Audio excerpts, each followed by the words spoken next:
Update. Am I the a-hole for not wanting to have sex after my wife turned it into a reward/punishment type of system? Original post. I think my wife is experiencing a phenomena called the 7 years itch right now. We are married to each other for 7 years now and did not have any serious problems beforehand. Around the end of 2023, she started offering sex for small gestures such as gifts and doing chores. For the last 7 years and since, I have been an independent adult. I make sure to handle my share of chores. She's offered mind-blowing sex for me doing her part of the chores, which I enjoyed at first. Then it turned into gifts and gestures. Mind you, these had all been present in our relationship for the last 7 years. Nothing out of the ordinary. That change happened literally overnight. Great sex life. Both take care of the other party's needs by communicating clearly and respecting their wishes. Even though it was good at first, it turned into a form of reward/punishment later on. You did not do X, no sex for you, or good. You did this, we can have sex. I asked her what is the deal with this. She said that she did not do it before. She said that she gets turned on and feels emotionally connected when I put extra effort into the relationship. I just rolled my eyes at that. What did even change overnight for it to happen? I should have asked it back then. It has been a few months since this started, and I could not take it anymore. I started refusing her advances because it's such a turnoff for me. Yesterday, she came to me and said, "You did the chores, I think you deserve a reward." I told her I do not know where you've seen this, but it's getting out of hand. I'm not Pavlov's dog where you are giving a threat or a punishment to. Communicate with me if there is something wrong, but this change you had overnight is ridiculous. Do you expect me to beg for it and obey you in every case? You're making me feel like I have not contributed anything to chores or do not show you any gestures before that. Just tell me what is happening, because if we are going to change every good aspect of our relationship because you saw it somewhere else, this relationship will die out faster than a candlestick. She stormed out crying and slept on the couch. I am getting cold-shouldered now. Did my wife turn into an 8-year-old child or what? What is this sudden change, and am I the a-hole for not wanting to have sex with her and calling her out on her behavior? No, not at all. I would appreciate advice, especially from women. Now for the comments before reading the update. You need to tell her that it's one thing if this is some kind of kink for her that can be innocent enough. It's another thing if she is using sex to change the power dynamic within the relationship. That's just plain wrong. My wife has occasionally treated me like shit like that, and I call her out on it immediately and tell her it's disgusting to me. I don't want a relationship where sex is a transactional in that way, where it becomes about reward and punishment. It loses its intimacy that way, and it just becomes something cheap. All that being said, it's normal for a woman to be made more in the mood when their partner has done some form of act of service for them. They generally really do appreciate when something has been taken off of their plate by a partner that is just trying to make their life a little easier that day, and that can totally trigger a response of intimacy. So I tell her it's one thing if she wants to show you her appreciation for going above and beyond in some way, but it's entirely another thing for her to make the intimacy dependent on or tell you that it is withholding intimacy because you failed to do something that she now expects. Make it clear to her that that's wrong and you won't have that, but also make it clear to her it's because you love her and desire her true intimacy, not one that is bargained for. She may very well have been thinking this was something cute along the way and has been getting a little off on it and a little change in power dynamics, and simply hasn't realized she took it too far and that it was bothering you. She probably didn't truly have any ill intent, and my guess is when you called her out on it, she felt embarrassed, rejected, and your comment about it will take down the relationship probably hurt her quite a bit because in her mind, this was all harmless and fun, and now all of a sudden she is being told the relationship could be on the line. That type of stuff can really hit a woman deep. I'd say that the only place that you probably went too far so far is advice is reassure her about your commitment to her and then explain why what she was doing bothered you so much, and I hope my advice helps. Hey mate, love you, and this comment is incredibly nuanced and insightful, but please, and by this I mean I am begging you, please plug each statement, speculation, observation, cause and effect into their own separate sentences and then group those up into their own separate paragraphs. I had to go back like 5 times because my eyes would lose track of what light they were on when going from right to left. Now for the update. I was planning to talk to my wife today, but surprisingly, she came to talk to me in the early morning during breakfast. She apologized and told me the things that I said made her understand that she hurt me, and she felt terrible for that. She told me that she took it too far without reading my reactions. I also apologized for telling her off like that and losing control of my emotions. We had a great discussion about what happened, why it happened, and our marriage in general. I asked her if she thought my gestures were not enough, and she thought the share of the chores were unfair. She said it's not like that, and there is no problem with sharing of chores nor my gestures. She has been feeling less confident in adding a new dynamic to her relationship by making me try more made her feel better, just like before we were married. Also, she told me having less things to do allowed her to completely focus on me and turned her on more. She also stated that she was feeling shy initiating due to her confidence in this dynamic helped her to initiate. I asked if she was happy with her sex life and me. She said that she is more than happy and reward/punishment thing has nothing to do with it. My final question was, if she had this kind of kink, she said maybe she felt good playing like that, but accepted turning the whole sex life thing into this was terrible for her. I agreed. While it was good in the beginning, turning the whole sex life into a reward/punishment system and doing it all the time became a problem. I told her I'm okay with that kind of play or any kind of play as long as it's communicated. I am a freak, so no problem from my side. We had more talk about private things, but in the end, we communicated our thoughts and feelings to each other clearly. In the end, she told me that maybe I should reward her for being a good girl this time, and this awakened something sleeping in me. I do not know if I will be able to wait for the night. Finally, there were some people demonizing my wife and telling me to divorce or find an affair right away. On the other hand, some declared me as a deadbeat husband, abusing my wife by making her mommy me, even though I clearly stated it's not like that in the post. Why people love assuming things with zero information like that to make one party feel guilty? Chill.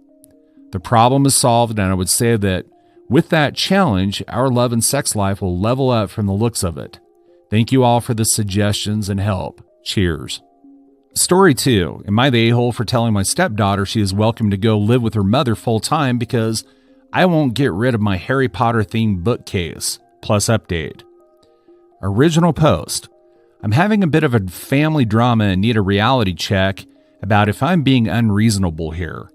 I really need the perspective of LGBT plus sensitive individuals because the drama surrounds transphobia perpetuated by J.K. Rowling.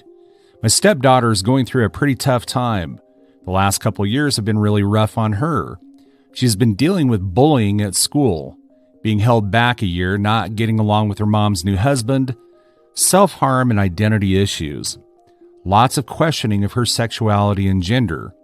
We've been working on getting a good mental health team of doctors and therapists to help her navigate all this.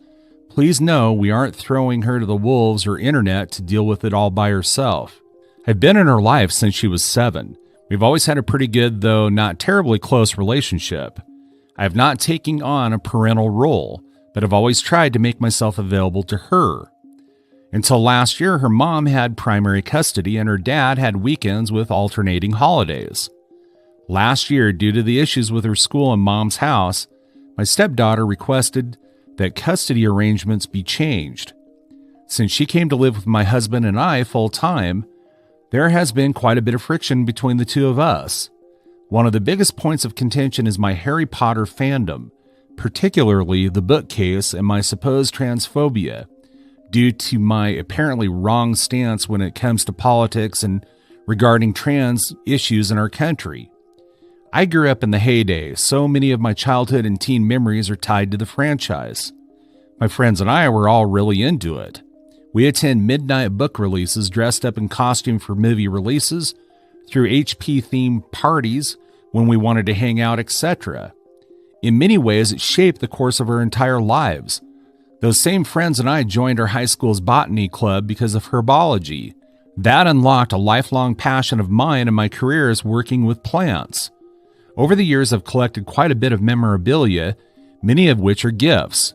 They have always been displayed on my most prized possession, a monstrously large custom bookcase my grandfather, a former woodworker, built for me when I was a teenager. I love this thing. The shelves are live-edge black walnut slabs. All around the casing, my grandpa carved beautiful HP-themed imagery. Owls, cauldrons, shooting stars, lightning bolts, an adorable little rat at the bottom, and nibble marks from said rat, etc. It's both sentimental and valuable. The slabs of walnut for the shelves alone would be pushing $1,000, let alone attempting to value the hand-carved craftsmanship. The bookcase has always been proudly displayed in my home. It currently lives in our living room. During one of her family therapy sessions, my stepdaughter expressed that seeing my HP shelf made her feel really uncomfortable because of the author, and that she was really disappointed in me and her father for being so supportive of a bigot. I apologized for making her feel uncomfortable in her home and said that I would take down the HP stuff. So I packed up all the HP-themed merch off the shelves, made sure I didn't have the books or anything on display that said Harry Potter anywhere. I bought some LED grow lights and converted the bookcase into a plant shelf to display the succulents. I bought some witchy but not overly Harry Potter-themed pots for the little guys so they'd go with the shelf. This was not acceptable of a compromise for my stepdaughter and has remained a point of contention, with my stepdaughter hurling that I and we, referring to my husband, broke a promise by saying that we would get rid of the Harry Potter stuff. I tried to explain to my stepdaughter that while I do not agree with J.K. Rowling's political stance at all, the media has a special place in my heart because of my childhood association with it, and that the shelf was very important to me because it was a gift from my grandpa. But she maintains that none of that should matter because in 2024, it is nothing but a symbol of transphobia and hate. At first, my husband was supportive of me and my desire to keep my bookcase, but lately the arguments are wearing on him, and he asked me if I would consider keeping it in the living room, suggesting we rent a storage unit to house it in. After the most recent blow-up about it, I kind of lost my temper. I didn't yell or anything, but I did very firmly tell my stepdaughter that this is my home and my bookshelf stays, and if it's such a big problem for her, she can always go back and live with her mother. I agree with that 100%. I knew it was a low blow pretty much as soon as I said it. I quickly apologized, but it was out there. My stepdaughter has been on an emotional downward spiral. My husband and I have been arguing almost nonstop. I think it's mostly stress because he is at his wit's end with how to help his daughter, but he is becoming pretty mean and nasty towards me, telling me to grow up and just get rid of the effing bookcase. I know I was a dick by saying to my stepdaughter could always go back to live with her mom, and I suspect that that will be the main topic at hand in our next family therapy session. But am I really being unreasonable in wanting to keep my beloved bookcase? Edit. Thank you, everyone. Honestly, thank you for those who shared their insight and advice, and thank you to the people who have asked me hard questions that made me think, especially those who asked what matters more, a bookcase or my child.